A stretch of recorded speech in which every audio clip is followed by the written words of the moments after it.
வார்த்தைக்கு செல்வோம். திருப்பிக் கொள்வோம். ஆதியாகமம் 16ஆம் அதிகாரம், ஆதியாகமம் 16ஆம் அதிகாரம் 13வது வசனம். அப்பொழுது அவன், என்னை காண்பவரை நானும் இவ்விடத்தில் கண்டேன் அல்லவா என்று சொல்லி தன்னோடே பேசின கர்த்தருக்கு, நீர் என்னை காண்கிற தேவன் என்று பெயரிட்டாள். நீர் என்னை காண்கிற தேவன் என்று கர்த்தருக்கு என்ன செய்தாள்?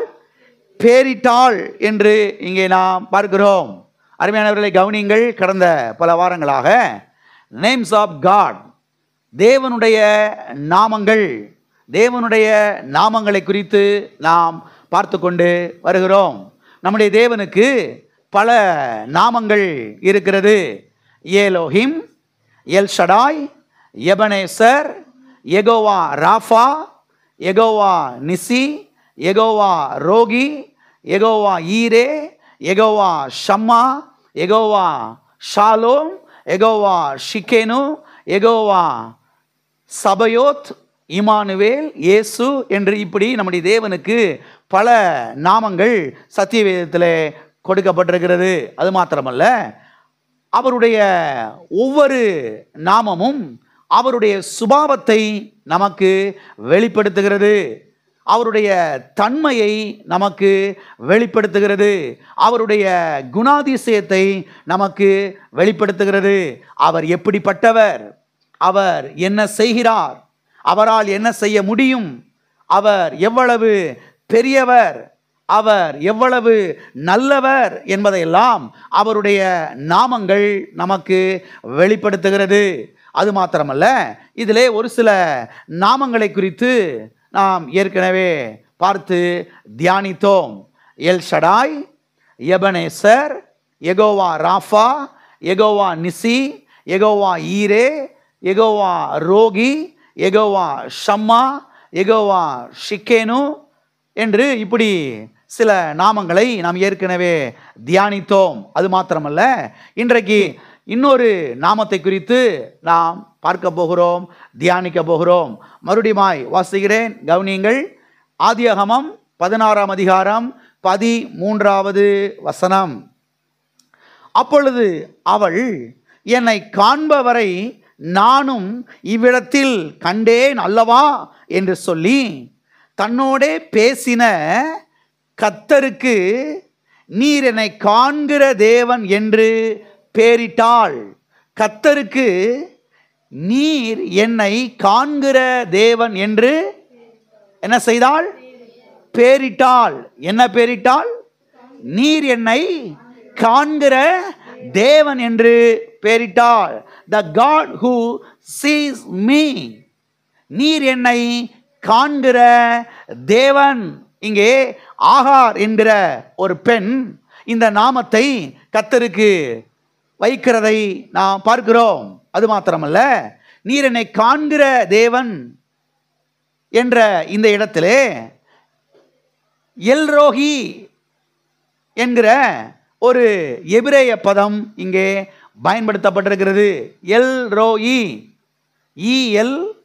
ELROI, எல்ரோஹி என்கிற ஒரு எபிரேய பதம் இங்கே பயன்படுத்தப்பட்டிருக்கிறது. எல்ரோய் என்றால் நீர் என்னை காண்கிற தேவன் என்று அர்த்தம். ஆமென். எல்லாரும் கரங்களை வைத்து சொல்லுவோம், நீர் என்னை காண்கிற தேவன். நீர் என்னை காண்கிற தேவன். யார் என்னை காண்கிறார்களோ காணவில்லையோ அதை பற்றி எனக்கு தெரியாது. ஆனால் நீர் என்னை காண்கிற தேவன், என்னை சிருஷ்டித்த தேவன், என்னை உண்டாக்கின தேவன், என்னை படைத்த தேவன், எனக்காக கல்வாரி சிலுவையிலே கடைசி சொட்டு ரத்தத்தையும் சிந்தின தேவன், நீர் என்னை என்ன செய்கிறீர்? காண்கிறீர். இன்னைக்கு மக்கள் பாருங்க, கண்டுக்கிறாங்களாம் பாருங்க, பார்க்குறாங்களாம் பாருங்க. எது காசு கேட்டு வந்துடுவாங்களோன்னு சொல்லிட்டு முகத்தை என்ன செய்கிறாங்க? திருப்பிக்கிட்டு போகிறாங்க. அப்படி சொல்லி பாருங்க, சொல்லுகிறதை நான் பார்க்கிறோம். அருமையானவர்களை கவனியுங்கள். யார் நம்மை காண்கிறார்களோ காணவில்லையோ அதை பற்றி நமக்கு ஒரு பெரிய விஷயமா இருக்கக்கூடாது. கர்த்தர் நம்மை காண்கிற தேவனாய் இருக்கிறார். ஆமென். பக்கத்தில் கையை பிடிச்சு சொல்லுங்க, கர்த்தர் உங்களை காண்கிற தேவனாயிருக்கிறார். கர்த்தர் உங்களை காண்கிற தேவனாயிருக்கிறார். ஆமென். அவர் நம்மை காண்கிற தேவன், அவர் நம்மை பார்க்கிற தேவனாயிருக்கிறார். ஆமென். சத்தியவேதத்தில் பார்க்கிறோம், அவருக்கு மறைவான சிருஷ்டி ஒன்றும் கிடையவே கிடையாது, எல்லாமே அவருக்கு முன்பாக வெட்ட வெளிச்சமாய் இருக்கிறது என்று. ஆகவே நம்முடைய தேவன் நம்மை காண்கிற தேவனாய் என்ன செய்கிறார்? இருக்கிறார். அது மாத்திரமல்ல, இதனுடைய பின்னணியை நாம் சரியாய் கவனிக்க வேண்டும், இதை நாம் புரிந்து கொள்ள வேண்டும். அப்போதான் இந்த வசனம் நமக்கு இன்னமும் ஆழமாக தெளிவாக புரியும். அருமையானவர்களை கவனிங்கள், இங்கே ஆகார் என்கிற இந்த பெண் தான் இந்த நாமத்தை கர்த்தருக்கு வைக்கிறாள். கர்த்தருக்கு நீர் என்னை காண்கிற தேவன் என்று அவள் என்ன செய்கிறாள்? பேரிட்டாள் என்று இங்கே நாம் பார்க்கிறோம். சரி, யார் இந்த ஆகார்? யார் இந்த ஆகார்?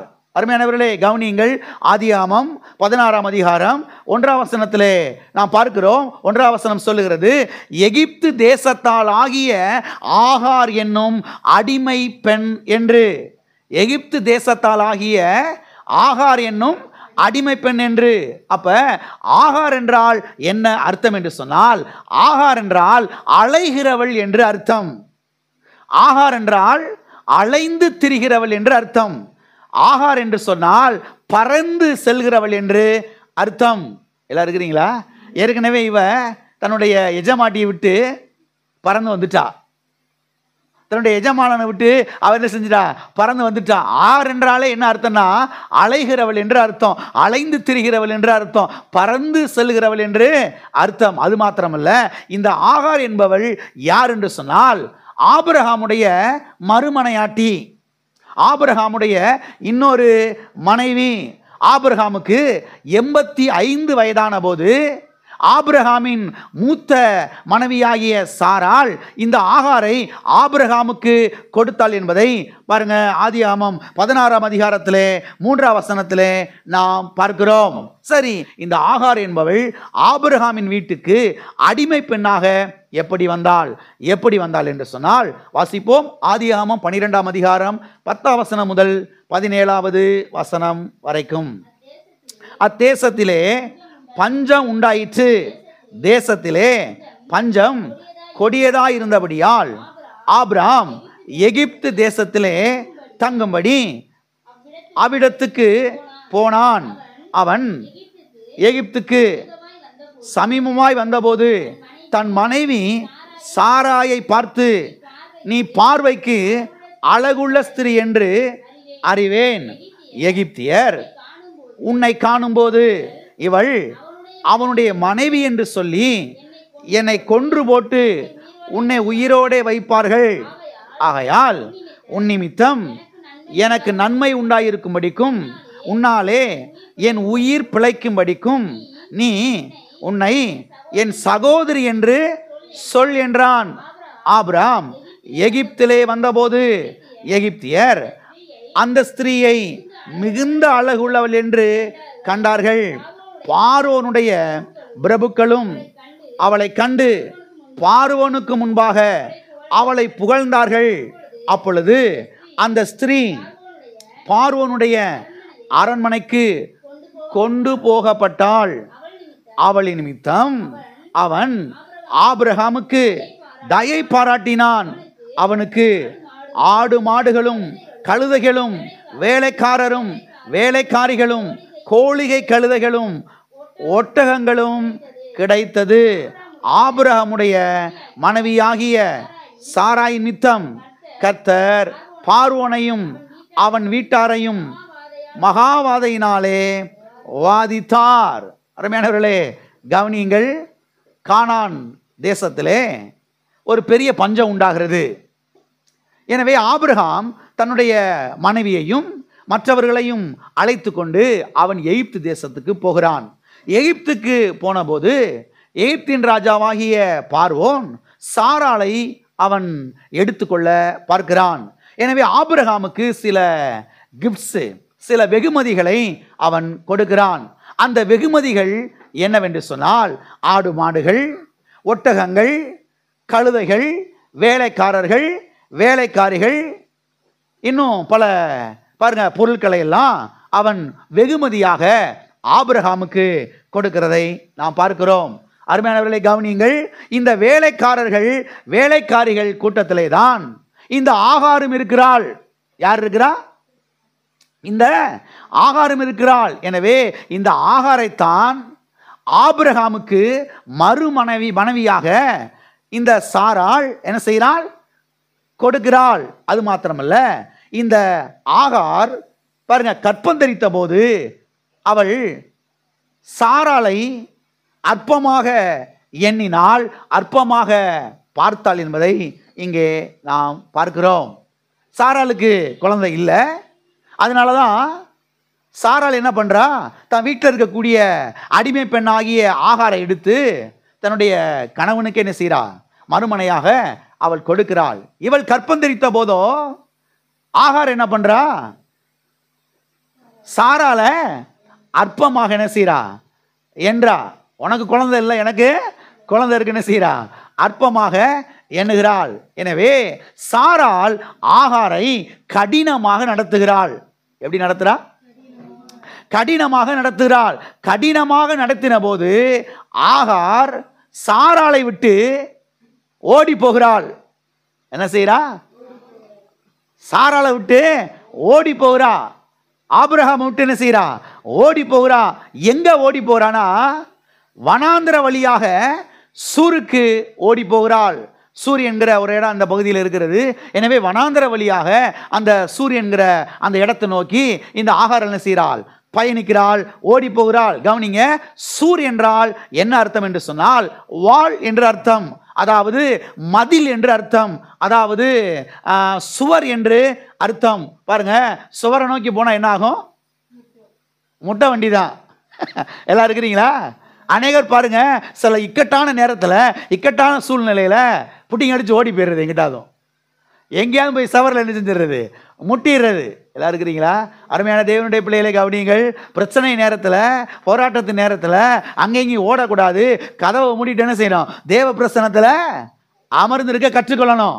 அங்கேயும் என்ன செய்யக்கூடாது? ஓடக்கூடாது. பக்கத்தில் கைப்பிடி சொல்லுங்க. பிரச்சனை நேரத்தில் அங்கே இங்கேயும் ஓடக்கூடாது. தேவ பிரசனத்தில் காத்திருக்கணும், அமர்ந்திருக்க வேண்டும். ஆமென். பாருங்க, ஆகாரு பிரச்சனை வந்த மாத்திரத்தில் பாருங்க, ஆகார் அது சாரால் கடினமாக நடத்தின உடனே புட்டிங்க அடிச்சு என்ன செஞ்சு போயிடுவான்? ஓடியே போயிடுவான். இந்த குடும்பத்தில் இருக்கிறதுக்கு எங்கிட்ட என்ன செஞ்சு போயிடுவான்? ஓடி போயிடுவான் சொல்லி பாருங்க, ஓடுறா. ஓடுனா எங்க ஓடுறா? சூருக்கு நேராக ஓடுறா. சூர்னா என்ன அர்த்தம்? வால், மதில் என்று அர்த்தம், சுவர் என்று அர்த்தம். சுவரில் போனால் முட்டி கீழே விழ வேண்டியதான். அருமையான தேவனுடைய பிள்ளைகளை கவனிங்கள். இன்னைக்கு அநேக கிறிஸ்தவ விசுவாசிகள் பாருங்க இப்படிப்பட்டவர்களாக இருக்கிறதை இன்றைக்கு நாம் பார்க்கிறோம். பிரச்சனை வந்த மாத்திரத்தில் பாருங்க, சின்ன சின்ன காரியங்கள் வந்த மாத்திரத்தில் உடனே என்ன செய்யறது? சபைக்கு வர்றதைய நிறுத்திடுறது. ஆமா, இந்த ஆண்டவரை தேடி என்னாச்சு? ஆமா, இந்த ஆண்டவரை பின்பற்றி என்னாச்சு? ஞானஸ்தானம் எடுத்து என்னாச்சு? அருமையானவர்களே கவனியுங்கள். இப்பதான் அதிகமாக கத்தரை தேடணும். இப்பதான் தேவ பிரசன்னத்தில் அதிகமாக காத்திருக்கணும். இப்பதான் அதிகமாக அந்நிய பாஷையில் நிறைஞ்சு ஜெபிக்கணும். இப்பதான் அதிகமாக பாருங்க நல்லா பாடல்களை பாடி கத்தரை ஆராதிக்கணும். இப்பதான் அதிகமாக கத்தருடைய வேதத்தை என்ன செய்யணும்? வாசிக்கணும். இப்பதான் அதிகமாக பிரசங்க செய்தியில் போட்டு என்ன செய்யணும்? கேட்க ஆரம்பிக்க வேண்டும். அநேகர் பாருங்க புடிங்க அடிச்சு ஓடிடுறது. சபை பக்கம் திரும்பியே பார்க்கறது கிடையாது. சில ஆட்கள் இருக்கிறாங்க, நல்லா இருக்கிற காலத்தில் சபையை பக்கம் வர்றதே கிடையாது. பிரச்சனைனா தான் செய்வாங்க, சபைக்கு வருவாங்க. அக்கா வந்துட்டாங்கனாவே, அண்ணன் வந்துட்டாருனாவே சரி ரைட் ஏதோ பிரச்சனை வந்திருக்குன்னு அர்த்தம். நம்ம டைரெக்டாக கேட்டுடலாம், என்ன பிரச்சனை சொல்லுங்கள், ஜெபம் பண்ணுவோன்னு கேட்டுடலாம். எல்லாம் இருக்கிறீங்களா? சில ஆட்கள் அப்படி இருக்கிறாங்க பாருங்க. இன்றைக்கி உலகத்தில் கிறிஸ்தவ வட்டாரத்தில் இருக்கிறாங்க பாருங்க. இவ பாருங்க நேரம் அங்கே ஓடுறா. அது மாத்திரமல்ல, சூருக்கு போகிற வழியிலே ஒரு நீரூற்று அங்கே இருக்கிறது.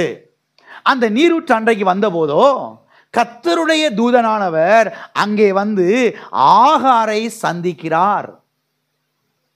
யாரை சந்திக்கிறா? கர்த்தருடைய தூதனானவர் ஆகாரை சந்திக்கிறார். இவ கர்த்தரை தேடி போல, கர்த்தர் தான் இவளை தேடி என்ன செய்யறாரு? வர்றாரு. பாருங்க, இங்க சந்திக்கிறாரு. சந்தித்து என்ன சொல்றாருன்னா, நீ உன் எஜமாட்டியாகிய சாராளிடத்திற்கே திரும்பி போய் கீழ்ப்படிந்து இரு என்று சொல்லுகிறார். அவ ஏற்கனவே அங்க கடினமா நடத்துறா. அதனாலதான் என்ன செஞ்சா, பிடிங்கடிச்சு ஓடி வந்தா.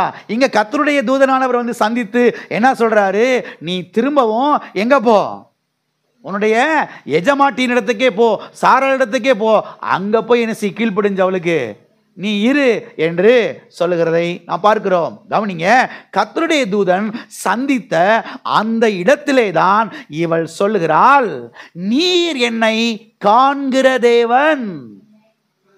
நீர் என்னை காண்கிற தேவன்.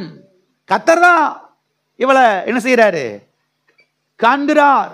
நீர் என்னை காண்கிற தேவன் என்கிற அந்த பெயரை அங்கே வைக்கிறதை நாம் பார்க்கிறோம். மறுபடியும் அந்த வசனத்தை நாம் வாசிப்போம். ஆதியாகமம் 16ஆம் அதிகாரம் 13வது வசனம். அப்பொழுது அவள், என்னை காண்கிறவரை நானும் இவ்விடத்தில் கண்டேன் அல்லவா என்று சொல்லி தன்னோடே பேசின கர்த்தருக்கு நீர் என்னை காண்கிற தேவன் என்று பெயரிட்டாள். தன்னோடே பேசின கர்த்தருக்கு நீர் என்னை காண்கிற தேவன் என்று பெயரிட்டாள். ஆகவே நாம் எந்த சூழ்நிலை இருந்தாலும் கர்த்தர் நம்மை காண்கிற தேவனாய் இருக்கிறார். இதை நீங்கள் புரிந்து கொள்ள வேண்டும். சில வேளைகளில் நாம் என்ன பண்ணிடுறோம், கர்த்தரை நோக்கி பார்த்து அவர் 2 வைய வைய ஆரம்பிச்சிடறோம். அப்படித்தானே?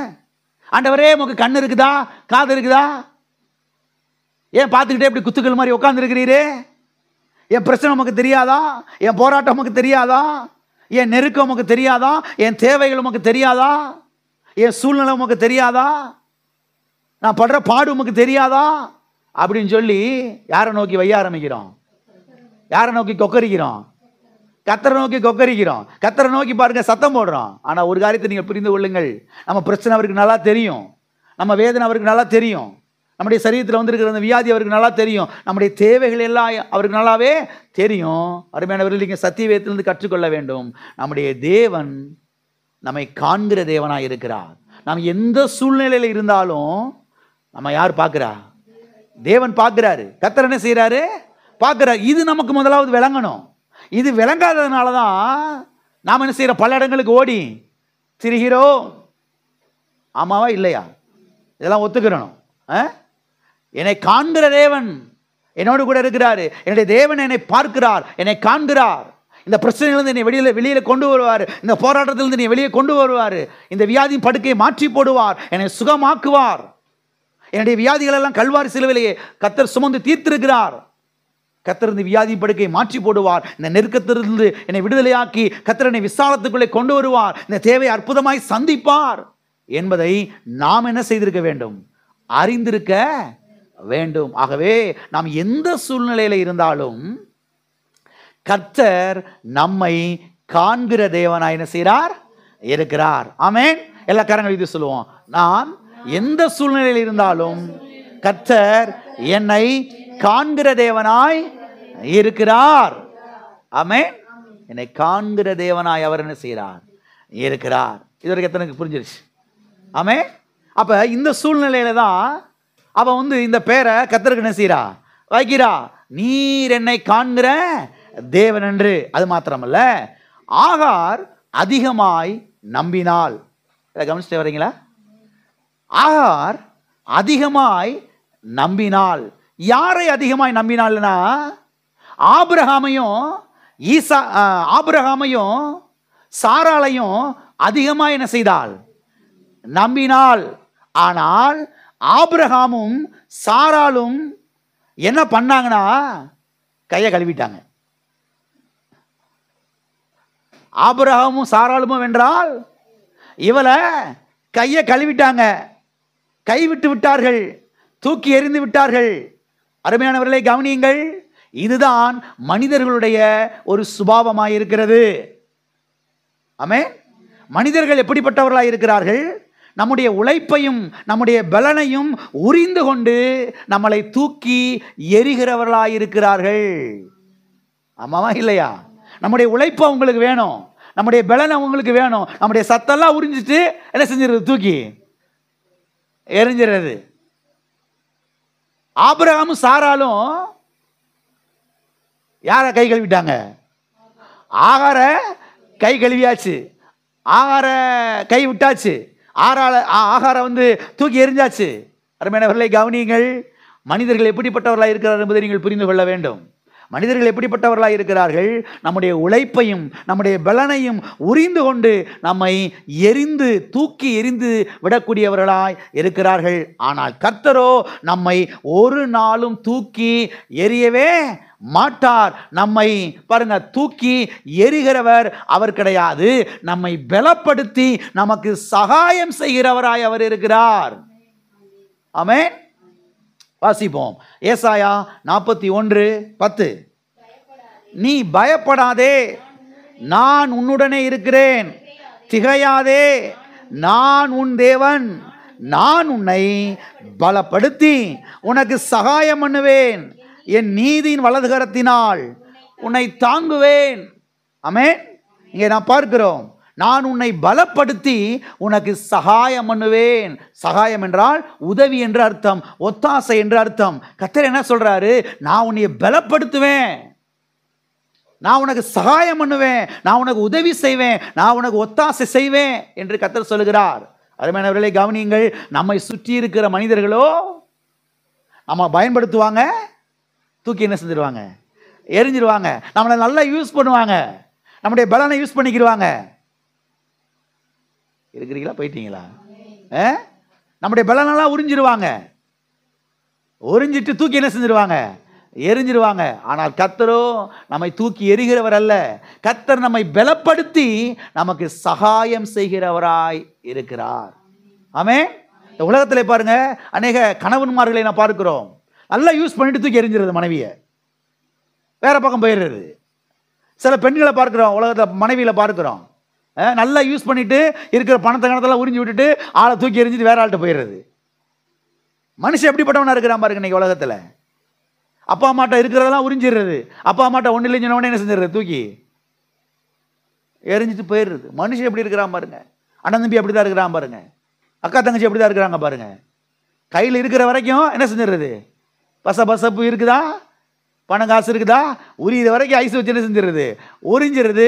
உறிஞ்சிட்டு ஒன்றுமே இல்லைன்னு என்ன செஞ்சிருது? டாட்டா பாய் பாய். மனுஷன் எப்படி இருக்கிறான் பாருங்க. அருமையான தேவனுடைய பிள்ளைகளை கவனியுங்கள். கர்த்தர் யாரும் அதை புரிந்து கொள்ளுங்கள். உங்களுடைய கண்களை கர்த்தர் மேலே பதியுங்கள். எல்ரோய் மேலே கண்களை பதியுங்கள். அவருடைய வார்த்தையின் மேலே பதியுங்கள். அவருடைய கல்வாரியின் மேலே கண்களை பதியுங்கள். மனுஷன் ஏமாத்துகிறவனா இருக்கிறான், மனுஷன் தூக்கி எறியக்கூடியவனா இருக்கிறான், மனுஷன் கையை கழுவக்கூடியவனா இருக்கிறான். கர்த்தர் ஒரு நாளும் நம்மளை கை கழுவி விட மாட்டார், தூக்கி எறிய மாட்டாரு. கர்த்தர் நம்மை பலப்படுத்தி நமக்கு சகாயம் பண்ணுவார். ஆமென். பக்கத்தில் கை பிடிச்சு சொல்லுங்க, கர்த்தர் உங்களை பலப்படுத்தி உங்களுக்கு சகாயம் பண்ணுவார். எனவே எப்போதும் கர்த்தரை நோக்கி பாருங்கள், எல்ரோயை நோக்கி பாருங்கள். ஆமென். அது மாத்திரமல்ல, மனிதர்கள் எப்போதுமே பாருங்க தூக்கி எரிந்து விடலாம், ஆனால் கர்த்தரோ நம்மை கை விடாதவராய் இருக்கிறார். ஆமென். மனிதர்கள் நம்மை தூக்கி எரியலாம், தூக்கி எறிகிறவர்களாய் இருக்கலாம், ஆனால் கர்த்தரோ நம்மை கை விடாதவராய் இருக்கிறார். சத்தியவேதம் சொல்லுகிறது, நான் உன்னை விட்டு விலகுவதும் இல்லை, உன்னை கை விடுவதும் இல்லை. நான் உன்னை கை விடுவதும் இல்லை. வாசிப்போம். உபாகமம் 31வது அதிகாரம் 8வது வசனம். உபாகமம் 31:8. கர்த்தர் தாமே உனக்கு முன்பாக போகிறவர், அவர் உன்னோட இருப்பார், அவர் உன்னை விட்டு விலகுவதும் இல்லை, உன்னை கை விடுவதும் இல்லை, நீ பயப்படவும் கலங்கவும் வேண்டாம் என்றான். எல்லாரும் இருக்கிறீங்களா? கர்த்தர் உன்னை விட்டு விலகுவதும் இல்லை, உன்னை கை விடுவதும் இல்லை. இதை விட வேற நமக்கு என்ன வேணும்? நான் கேட்கிறேன், இதை விட நமக்கு என்ன வேணும் கேட்கிறேன். கர்த்தர் நம்மை விட்டு விலகுவதும் இல்லை, நம்மை கை விடுவதும் இல்லை. அருமையானவர்களை கவனிங்கள். வேத வல்லுநர்கள் சொல்லுகிறார்கள், முழு வேதாகமத்திலையும் அற்புதமான ஒரு வாக்குத்தத்தம் இதுதான், அல்ல சிறந்த ஒரு வாக்குத்தத்தம் இதுதான். எல்லா வாக்குத்தத்தங்களுக்காக கர்த்தருக்கு ஸ்தோத்திரம். அநேக வாக்குத்தத்தங்களை கர்த்தர் நமக்கு கொடுத்திருக்கிறாரு. அல்ல அருமையான ஒரு வாக்குத்தத்தம் எதுவா இருக்கும்னா அது இதைத்தான் சொல்றாங்க, நான் உன்னை விட்டு விலகுவதும் இல்லை, உன்னை கை விடுவதும் இல்லை. ஆபிரகாம் கை விட்டுட்டான், சாராள் கை விட்டுட்டா, ஓவரா ப்ரெஷர் பண்றா. ஓடிட்ட ஆளு ஆகார். மனுஷன் எப்படிப்பட்டவனா இருக்கிறான் பாருங்க. ஆனா கர்த்தர் சொல்றாரு, நான் உன்னை விட்டு விலகுவதும் இல்லை, உன்னை கைவிடுவதும் இல்லை. ஆகார் பாருங்க, வனாந்தர வழியா சூருக்கு ஓடுறா. இவன் ஒண்ணு கர்த்தரை தேடி ஓடல, தப்புச்ச முளைச்சன்னு ஓடி போறா. ஆனா கர்த்தர் பாருங்க பின்னாலேயே போறாரு. கர்த்தரை பாத்தீங்களா? நம்முடைய தேவன் எப்படிப்பட்டவர் பாத்தீங்களா? கர்த்தர் பின்னாலேயே போறாரு. போய் அங்க சொல்றாரு, ஆகாரே நீ எங்கே இருந்து வருகிறாய்? அப்ப இவ சொல்றா, என்னை காண்கிறவரை நான் என்ன செய்தேன்? கண்டேன். கர்த்தருக்கு நீர் என்னை காண்கிறவர் என்று பெயரிட்டாள். அவ பாருங்க, நாம பல இடங்களுக்கு சில சமயங்களில் ஓடிடுறோம். ஆனா கர்த்தர் நம்மளை என்ன செஞ்சுக்கிட்டே இருக்கிறாரு? பார்த்துக்கிட்டே இருக்கிறார். நம்மளை பின்தொடர்கிறார். நம்மை விட்டு விலகுவதும் இல்லை, நம்மை கைவிடுவதும் இல்லை. மனுஷன் தான் அவரை கை விட்டுறான், ஆனா அவர் கைவிடவே மாட்டார் பாருங்க. ஆகவே அருமையான தேவனுடைய பிள்ளைகளே, இந்த சத்தியங்கள் எல்லாம் நாம் கவனிக்க வேண்டும். எல்ரோயி ஒரு நாளும் நம்மை கைவிடவே மாட்டார். கையில காசு இருந்தாதான் மனுஷன் என்ன செய்வான்? நம்ம பக்கத்திலேயே வருவான். சல்லி காசு இல்ல, நம்ம ஊர்ல சொல்லுவாங்க பாருங்க, நாய்க்குட்டி கூட பக்கத்துல என்ன செய்ய, நாய்க்குட்டி கூட என்ன செய்யாது, வராது. ஏன்னா பிஸ்கட் வாங்கி போட மாட்டான். பிஸ்கட் வாங்கி போடுற கூட நாள்கிட்ட காசு இல்லை. யார் பிஸ்கட் வாங்கி போடுறாங்களோ அங்கே போயிடுவான். அங்கே போயிடும் அந்த நாய்க்குட்டி. அருமையானவர்களே கவனியுங்கள், நம்மகிட்ட சல்லி காசு இல்லாட்டினாலும் கர்த்தர் நம்ம கூட என்ன செய்கிறாரு? இருக்கிறார். எல்ரோய் நம்ம கூட என்ன செய்கிறாரு? இருக்கிறார். அது மாத்திரமல்ல, மனிதர்கள் நம்மை கை கழுவி விடுகிறவர்களாய் இருக்கிறார்கள், ஆனால் கர்த்தர் நம்மை கை தூக்கி விடுகிறவராய் இருக்கிறார். ஆமென். கர்த்தர் நம்மை தூக்கி விடுகிறவராய் இருக்கிறார். மனுஷன் கை விட்டுறான், ஆனா கர்த்தர் பாருங்க என்ன செய்யறார்? நம்மளை தூக்கி விடுகிறவராய் இருக்கிறார். வாசிப்போ 2 சாமுவேல் 22ஆம் அதிகாரம் 17வது வசனம். உயரத்திலிருந்து அவர் கை நீட்டி என்னை பிடித்து ஜலப்பிரவாகத்தில் இருக்கிற என்னை தூக்கி விட்டார். கை நீட்டி என்னை தூக்கி விட்டார் என்று இங்கே இவன் சொல்லுகிறதை நாம் பார்க்கிறோம். ஜலப்பிரவாகத்தில் இருக்கிற என்னை என்ன செய்து? கை நீட்டி என்ன செய்து? மனுஷன் கை விடுறவனா இருக்கிறான், கர்த்தர் கை நீட்டி என்ன செய்யறாரு? தூக்கி விடுகிற தேவனா என்ன செய்கிறார்? இருக்கிறார். ஆகவே சில வேளைகளில் சில நெருக்கமான பாதையில் நாம் போகிறோம், சில இக்கட்டான பாதையில் நாம் போகிறோம், சில நெருக்கமான சூழ்நிலையில் நம்ம சந்திக்கிறோம். சில சமயங்களில் மனது என்ன சொல்லுது? கர்த்தர் நம்மளை கைவிட்டாரோ, கர்த்தர் நம்மளை விட்டுட்டு போயிட்டாரோ அப்படி மனது சொல்லுது. அருமையான ஒரு காரியத்தை நீங்கள் புரிந்து கொள்ளுங்கள். கர்த்தர் நம்மை விட்டு என்ன செய்யலை? போகவே போகலை. என கர்த்தர் சொல்றாரு, நான் உன்னை விட்டு விலகுவதும் இல்லை, உன்னை என்ன செய்வதும் இல்லை, கை விடுவதும் இல்லை என்று கர்த்தர் சொல்லுகிறார். ஆகவே நம்முடைய தேவன் நம்மை கை நீட்டி அவர் தூக்கி விடுகிற தேவனா என்ன செய்கிறார்? அவர் இருக்கிறார். அது மாத்திரமல்ல, மனிதர்கள் அவர்களுக்கு தேவை என்றால் நம்மை பயன்படுத்துவார்கள், நாம் தேவையில்லை என்றால் நம்ம என்ன செய்வார்கள்? தூக்கி எரிந்து விடுவார்கள். ஆனால் எல்ரோகியோ தேவைக்காக நம்மை பயன்படுத்துகிறவர்கள் அல்ல, நாமே அவருடைய தேவையாயிருக்கிறோம். நாமே அவருடைய தேவையாக இருக்கிறோம். நாம் தான் அவருடைய தேவையாக இருக்கிறோம். எனவேதான் நம்முடைய தேவைகளை அவர் சந்திக்கிற தேவனாய் என்ன செய்கிறார்? அவர் இருக்கிறார். வாசிப்போ ரோமர் எழுதின நிருபம் 8ஆம் அதிகாரம் 32வது வசனம். ரோமர் 8:32. தம்முடைய சொந்த குமாரன் என்றும் பாராமல் நம் எல்லாருக்காகவும் அவரை ஒப்பு கொடுத்தவர் அவரோடே கூட மற்ற எல்லாவற்றையும் நமக்கு அருளாதிருப்பது எப்படி? அருமையானவர்களை கவனியுங்கள். நாம் அவருடைய தேவையாக இருக்கிறபடினாலே தான் நம்மை மீட்க தம்முடைய சொந்த குமாரனையே நமக்காக சிலுவையிலே அவர் ஒப்பு கொடுத்தார் என்பதை சத்திய வேதத்திலே நாம் பார்க்கிறோம். அது மாத்திரமல்ல, அவரையே கொடுத்திருக்கும் போது அவரோட கூட மற்ற எல்லாவற்றையும் நிச்சயமாக அவர் நமக்கு என்ன செய்வார்? அருளுவார். இந்த வசனம் தெளிவாய் சொல்லுகிறது, தம்முடைய சொந்த குமாரன் என்றும் பாராமல் நம்ம எல்லாருக்காகவும் அவரையே ஒப்பு கொடுத்தவர். அவரோட கூட மற்ற எல்லாவற்றையும் நமக்கு அருளாதிருப்பது எப்படி? அப்ப நம்மை மீட்பதற்காக, நம்மை காப்பாற்றுவதற்காக, நம்மை ரட்சிப்பதற்காக, நம்மை விடுதலையாக்குவதற்காக பிதாவாகிய தேவன் தம்முடைய சொந்த குமாரனையே நமக்காக கல்வாரி சிலுவையில் என்ன செய்தார்? ஒப்பு கொடுத்தார். அப்ப அவருடைய தேவை என்ன? நாம் தான் அவருடைய தேவையாக இருக்கிறோம். நம்மளை யூஸ் பண்ணிட்டு, நம்மளை பயன்படுத்திட்டு தூக்கி போடுறவர் தேவன் கிடையவே கிடையாது. மனுஷன் எப்படிப்பட்டவனா இருக்கிறான்? மனுஷன் எப்படிப்பட்டவனா இருக்கிறான்? நம்மளை நல்லா யூஸ் பண்ணிட்டு, நம்மளை பயன்படுத்திட்டு தூக்கி எறியக்கூடியவனா என்ன செய்யறான்? இருக்கிறான். ஆனால் அருமையானவர்களை கவனியுங்கள், நம்முடைய தேவனுடைய தேவை என்ன? நாம் தான் அவருடைய தேவையாய் இருக்கிறோம். எனவேதான் நம்மை மீட்பதற்காக, நம்மை ரட்சிப்பதற்காக, நம்மை விடுதலை ஆக்குவதற்காக தம்முடைய சொந்த குமாரனையே கல்வாரி சிலுவையிலே நமக்காக என்ன செய்தார்? ஒப்பு கொடுத்தார். அது மாத்திரமல்ல, அவரையே நமக்காக அவர் கல்வாரி சிலுவையிலே பாருங்க ஒப்பு கொடுத்திருப்பார் என்று சொன்னால், அவரோட கூட மற்ற எல்லாவற்றையும் நமக்கு அருளுவது எவ்வளவு நிச்சயம்.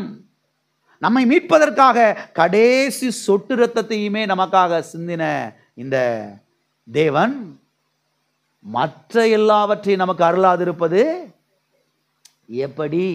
அப்ப இதை விசுவாசிக்கணும். கர்த்தாவே, என்னை மீட்பதற்காக உம்மையே கொடுத்திருப்பீர் என்று சொன்னால், கர்த்தாவே இப்ப உம்மோடு கூட எனக்கு தேவையான எல்லாவற்றையும் கொடுப்பது எவ்வளவு நிச்சயம். எனக்கு தேவையான எல்லா ஆசீர்வாதங்களையும் கொடுப்பது எவ்வளவு நிச்சயம். எனக்கு தேவையான எல்லா பாருங்க காரியத்தின் நன்மைகளையும் தருவது எவ்வளவு நிச்சயம். இந்த வசனத்தை வச்சுதான் நம்ம என்ன செய்ய ஆரம்பிக்கணும்? கர்த்தர்கிட்ட ஜெபிக்க ஆரம்பிக்கணும். போய் அங்கே போய் லவன் கத்துறதுக்கு பதிலாக பாருங்க, ஆய்வின் கத்துறதுக்கு பதிலாக, தேவையில்லாதெல்லாம் பேசுறதுக்கு பதிலாக இந்த வசனத்தை மையமாக வச்சு ஜெபிக்க கற்றுக்கொள்ள வேண்டும். கர்த்தாவே, என்னை மீட்பதற்காக உம்மையே கொடுத்திருக்கிறீர், அதுக்காக உமக்கு ஸ்தோத்திர ஆண்டவரே. உம்மையே கொடுத்திருப்பீர் என்று சொன்னார். இப்ப இந்த உலக பிரகாரமான ஆசீர்வாதங்களை கொடுப்பது எவ்வளவு நிச்சயம் ஆண்டவரே. தகப்பனே, அதிக நிச்சயம் என்பதை என்ன செய்கிறேன்? நான் விசுவாசிக்கிறேன். அதிக நிச்சயம் என்பதை என்ன செய்கிறேன்? நான் விசுவாசிக்கிறேன் என்று இதன் அடிப்படையிலே நாம் என்ன செய்ய வேண்டும்? ஜெபிக்க வேண்டும். ஆகவே பாருங்க, எல்ரோகி நம்மை காண்கிற தேவனாய் என்ன செய்கிறார்? அவர் இருக்கிறார். ஆமென். எல்லார் கரங்களை வைத்து சொல்லுவோம், எல்ரோகி என்னை காண்கிற தேவனாய் அவர் இருக்கிறார். ஆமென். அது மாத்திரமல்ல, எல்ரோகி ஆகாரை ஏன் ஆசீர்வதித்தார் என்றால், இதை நீங்கள் கவனிக்க வேண்டும். எல்ரோகி ஏன் ஆகாரை ஆசீர்வதித்தார் என்று சொன்னால், ஆகார் தன்னுடைய எஜமாட்டிக்கு அவள் அடங்கி இருந்தாள் என்பதை சத்திய வேதத்திலே நாம் பார்க்கிறோம். ஆகார் தன் எஜமாட்டிக்கு அவள் எப்படி இருந்தால்? அடங்கி இருந்தாள். எனவேதான் பாருங்க, இவள் ஆசீர்வதிக்கப்பட்டாள் என்பதை சத்திய வேதத்திலே நாம் பார்க்கிறோம். நாமும் கூட பாருங்க, தேவனுக்கு என்ன செய்ய வேண்டும்? அடங்கி இருக்க வேண்டும். தேவனுக்கு அடங்கி இருக்கும் பொழுது, அவருடைய திருச்சபைக்கு நாம் அடங்கி இருக்கும் பொழுது, அவருடைய திருச்சபைக்கு நாம் கீழ்ப்படிந்து நடக்கும் பொழுது, தேவன் நம்மை என்ன செய்வார்? ஆசீர்வதிப்பார். தேவன் நம்மை என்ன செய்வார்? ஏற்ற வேளையிலே உயர்த்துவார். ஆமென். வாசிப்போம். 1 பேதுரு 5ஆம் அதிகாரம் 6வது வசனம். ஆகையால் ஏற்ற காலத்தில் தேவன் உங்களை உயர்த்தும்படிக்கு அவருடைய பலத்த கைக்குள் அடங்கி இருங்கள். அவருடைய பலத்த கைக்குள் என்ன செய்யுங்கள்? அடங்கி இருங்கள். எதற்காக அடங்கி இருங்கள்? ஏற்ற காலத்திலே அவர் உங்களை உயர்த்தும்படிக்கு. அப்ப ஆகாரை ஏன் கர்த்தர் வந்து ஆசீர்வதிச்சார்னா, ஆகார் பாருங்க தன்னுடைய எஜமாட்டிக்கு என்ன செஞ்சா? கீழ்ப்படிந்து நடந்தாள், அடங்கி இருந்தாள். எனவேதான் பாருங்க கர்த்தர் என்ன செஞ்சாரு? ஆகாரை ஆசீர்வதித்தார். அருமையானவர்களை கவனிங்கள், நாமும் கூட கர்த்தருக்கு பாருங்க அடங்கி இருக்கும் பொழுது, கர்த்தருடைய வார்த்தைக்கு கீழ்ப்படிந்து நடக்கும் பொழுது, அவருடைய திருச்சபைக்கு கீழ்ப்படிந்து நடக்கும் பொழுது பாருங்க, ஏற்ற வேளையிலே தேவன் நம்ம என்ன செய்வார்?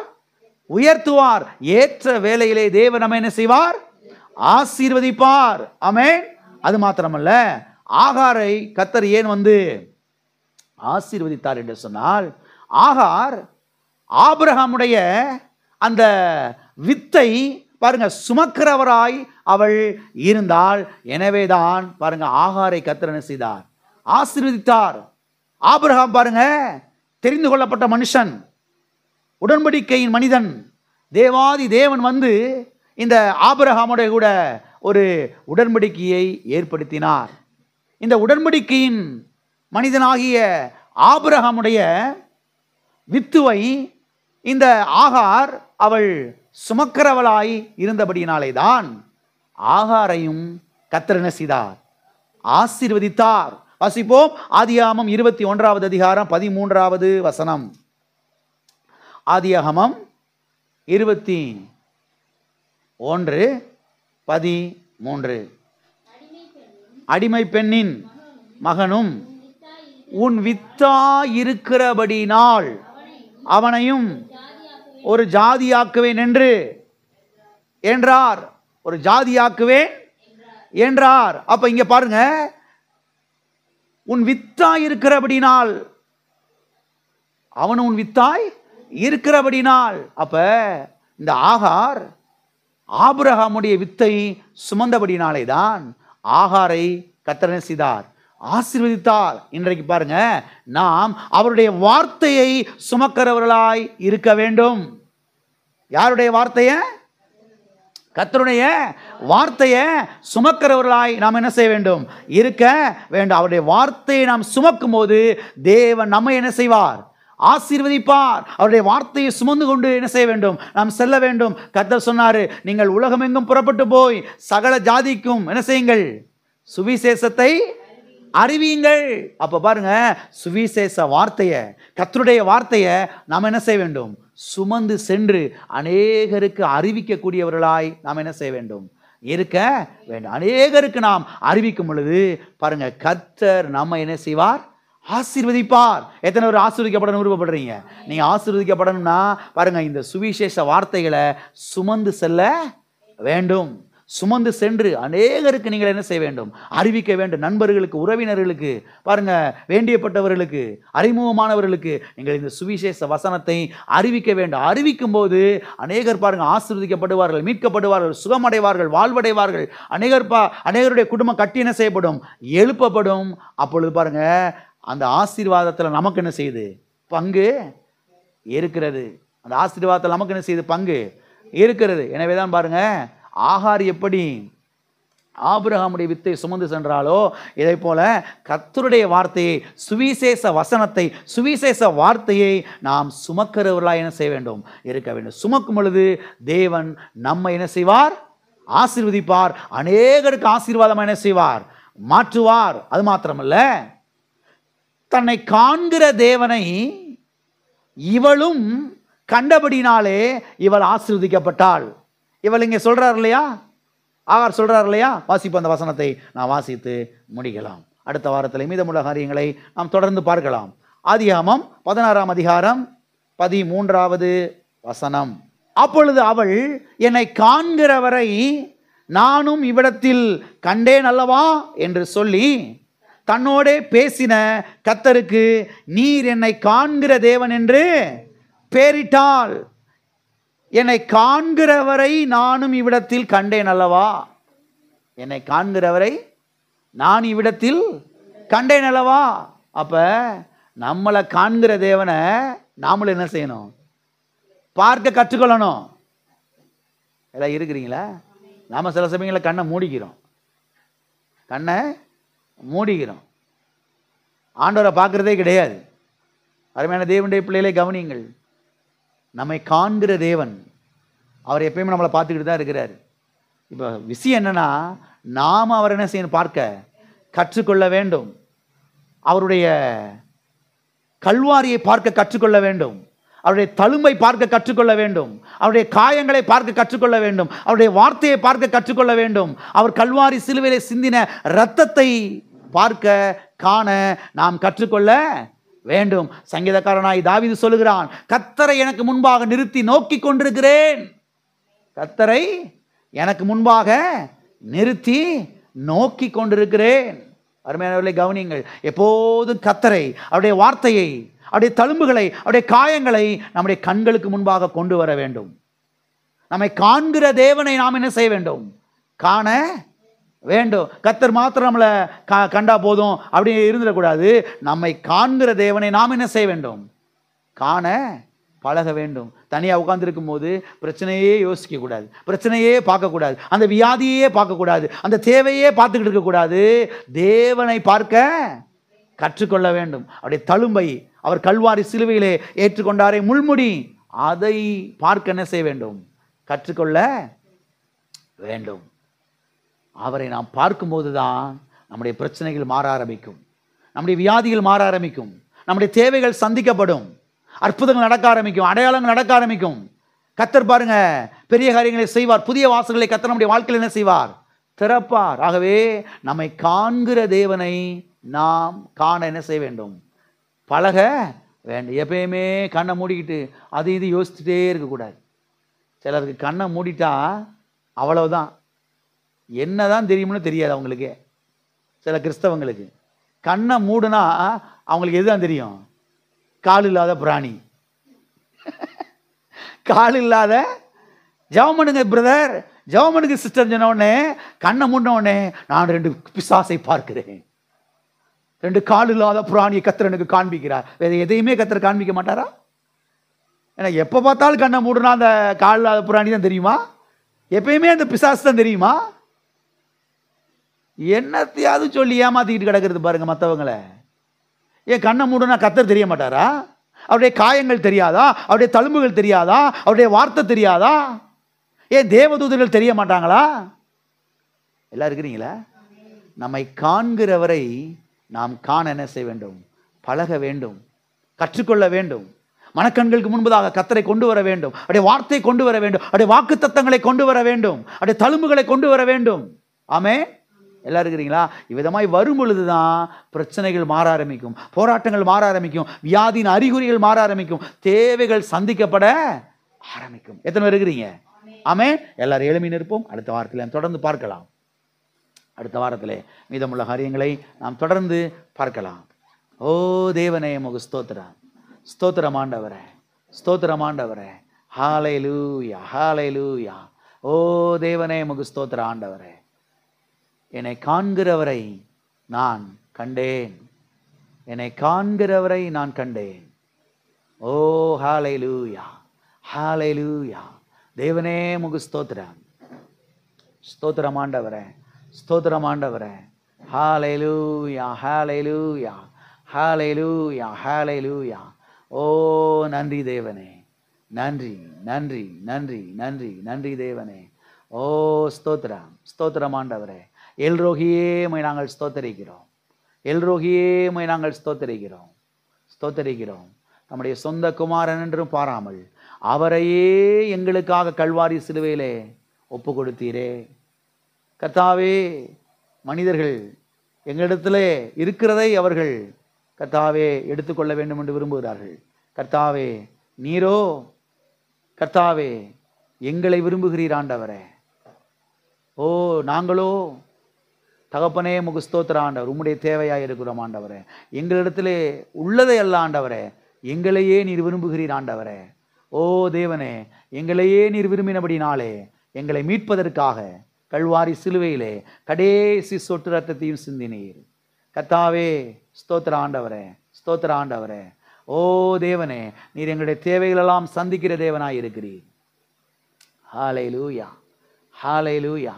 தம்முடைய சொந்த குமாரன் என்றும் பாராமல் அவரையே எங்களுக்காக ஒப்பு கொடுத்தவர், அவரோடு கூட மற்ற எல்லாவற்றையும் நமக்கு அருளாதிருப்பது எப்படி என்று நாங்கள் வாசிக்கிறோமே. கர்த்தாவே நிச்சயமாய் தேவைகளெல்லாம் சந்திக்கிறீர், சந்திக்கிறீர் ஆண்டவரே. கர்த்தாவே ஸ்தோத்திரம். பிள்ளைகளுடைய தேவைகளெல்லாம் சந்திக்கிறீர். எல்ரோகியே உம்மை நாங்கள் ஸ்தோத்தரிக்கிறோம். நீர் எங்களை காண்கிற தேவனாய் இருக்கிறீர் ஆண்டவரே. நீர் எங்களை காண்கிறீர், நீர் எங்களை காண்கிற தேவனாய் இருக்கிறீர்ப்பா. கர்த்தாவே ஸ்தோத்திர ஆண்டவரே, ஸ்தோத்திர ஆண்டவரே. மனிதர்கள் எங்களை தூக்கி எறிகிறவர்களாய் இருக்கிறார்கள். நீரோ எங்களை தூக்கி எரிகிற தேவன் அல்ல, நீர் எங்களை கை நீட்டி எங்களை தூக்கி விடுகிற தேவனாய் இருக்கிறீர். அந்த குழியிலிருந்து தூக்கி விடுகிற தேவனாய் இருக்கிறீர், அந்த கடன் குழியிலிருந்து தூக்கி விடுகிற தேவனாய் இருக்கிறீர், அந்த வியாதி குழியிலிருந்து தூக்கி விடுகிற தேவனாய் இருக்கிறீர் ஆண்டவரே. அந்த பிரச்சனையின் குழியிலிருந்து தூக்கி விடுகிற தேவனாய் இருக்கிறீர் ஆண்டவரே. ஓ ஸ்தோத்திர ஆண்டவரே. ஓ ஹல்லேலூயா. கர்த்தர் என்னை உயரமான ஸ்தலங்களில் ஏறி வர பண்ணுகிறார் என்று எழுதப்பட்டிருக்கிறது.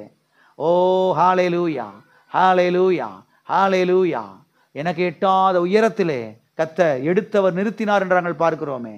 எங்களை எடுத்தவரே, ஓ எங்களை உயர்ந்த இடத்துல வைக்கிறவரே, ஸ்தோத்திர ஆண்டவரே, ஸ்தோத்திர ஆண்டவரே. பிதாவே, இயேசு நாமத்தில் உம்முடைய சமூகத்திலே வருகிறோம். ஆசீர்வதிக்கப்பட்ட நல்ல இந்த மாலை வேலைக்காக நன்றி. எல்ரோகியே நாங்கள் நோக்கி பார்க்கிறோம். தகப்பனே, உமக்கு ஸ்தோத்திர ஆண்டவரே. பிரச்சனை நேரத்திலே, போராட்டத்தின் நேரத்தில், வியாதி நேரத்திலே அங்கே இங்கே ஓடி திரியாமல் உடைய பிரசன்னத்திலே அமர கர்த்தாவே பிள்ளைகளுக்கு உதவி செய்ய வேண்டும்படியா நாங்கள் ஜெபிக்கிறோம். உடைய பிரசன்னத்திலே காத்திருந்து உம்மை ஆராதிக்க, துதிக்க, உம்மை ஸ்தோத்தரிக்க, உடைய வேதத்தை அதிகமாய் வாசிக்க, பிரசன்ன செய்திகளை கேட்க பிள்ளைகளுக்கு நீர் அனுக்கிரகம் செய்ய வேண்டும்படியா நாங்கள் ஜெபிக்கிற ஆண்டவரே. உம்மை நோக்கி பார்த்து வெற்றி அடைய பிள்ளைகள் ஒவ்வொருவருக்கும் உதவி செய்கிறீர். அதற்காக நன்றி. பிள்ளைகளை ஆசீர்வதிக்கிறோம். வாழ்ந்து சுகமா இருக்கட்டும். இயேசு நாமத்தில் பிதாவே. என் ஆத்துமாவே கர்த்தரை ஸ்தோத்திரி, என் முழு உள்ளமே அவருடைய பரிசுத்த நாமத்தை ஸ்தோத்திரி. என் ஆத்துமாவே கர்த்தரை ஸ்தோத்திரி, கர்த்தர் செய்த சகல உபகாரங்களையும் மறவாதே.